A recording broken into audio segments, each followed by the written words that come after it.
This is another sign of the times, an analysis, and a commentary.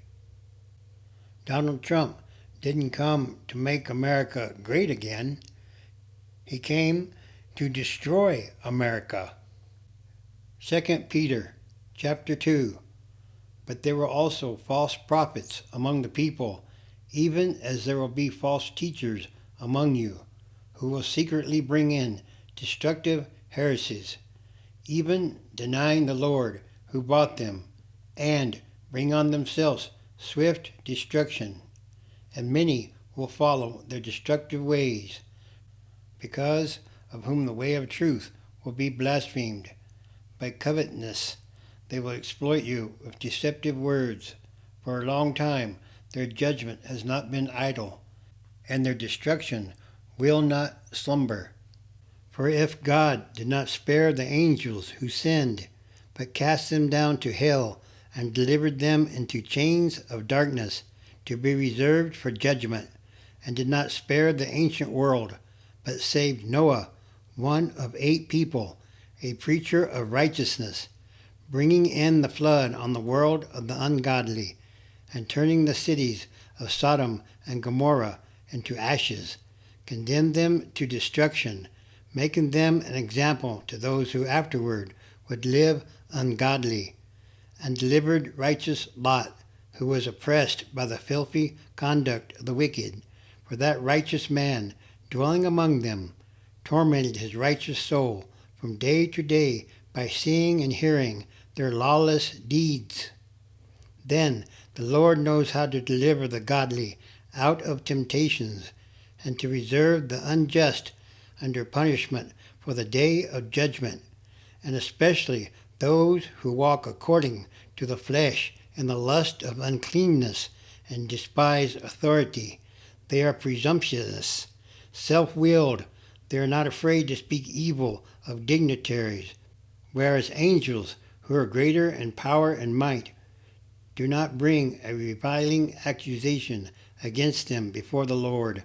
But these, like natural brute beasts, made to be caught and destroyed, speak evil of the things they do not understand, and will utterly perish in their own corruption, and will receive the wages of unrighteousness as those who count it pleasure to carouse in the daytime. They are spots and blemishes, carousing in their own deceptions while they feast with you, having eyes full of adultery, and that cannot cease from sin, enticing unstable souls. They have a heart trained in covetous practices, and are accursed children. They have forsaken the right way, and gone astray, following the way of Balaam, the son of Beor, who loved the wages of unrighteousness, but he was rebuked for his iniquity.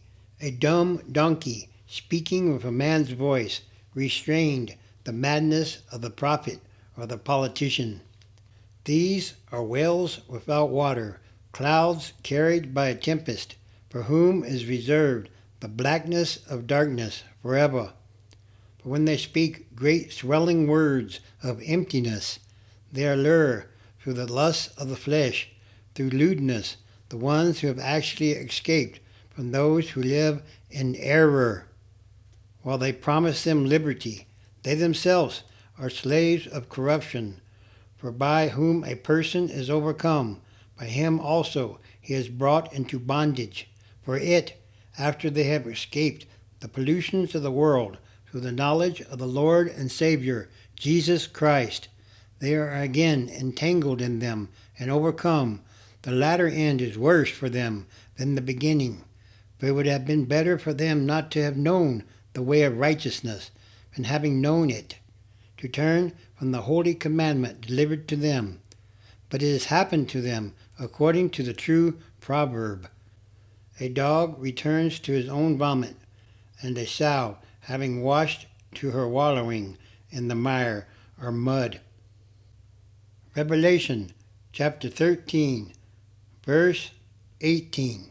Here is wisdom. Let him who has understanding calculate the number of the beast, for it is the number of a man, His number is 666. And all these are more signs of the times. Again, Donald Trump has not come to save America or to fix it, but he has come to destroy it because he is the beast.